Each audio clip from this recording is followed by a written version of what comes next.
최근 통계청이 우리나라 출생아 수가 역대 최저 수준이라고 발표했습니다.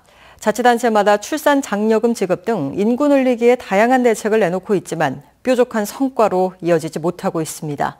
조희원 기자가 취재했습니다.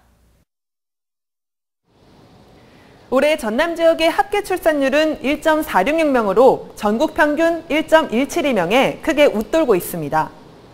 행정도시인 세종시를 제외하면 전국에서 가장 높은 수치입니다.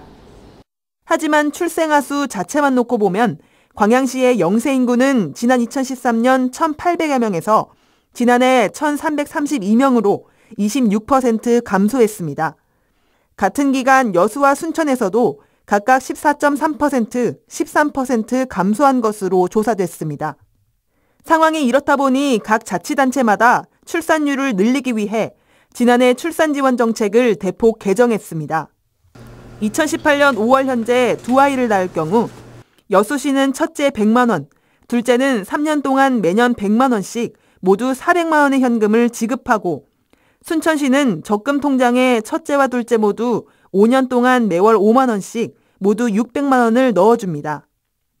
광양시는 아이당 500만 원씩 모두 1,000만 원의 현금을 지원합니다.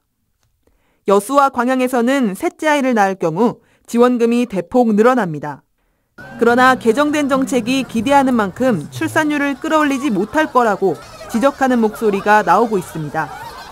실효성 있는 정책이 되려면 출산 정책이 아닌 장기적인 양육 정책이 보강돼야 한다는 겁니다. 국가적으로도 들어갈 돈이 되게 많은데 이제 기왕이면 저희 입장에서는 이제 육아 쪽으로 지원을 해주는 게 더 좋죠.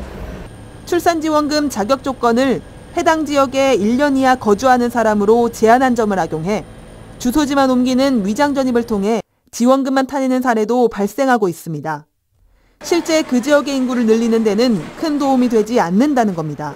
잠깐 여수에 적을 뒀다가 다시 타 지역으로 가는 경우도 많이 들었습니다. 아이를 낳았을 때 잠시만 지원을 하는 것이 아니라 쭉 길게 이제 장기적인 정책이 이루어지면 더 좋지 않을까라고 생각합니다.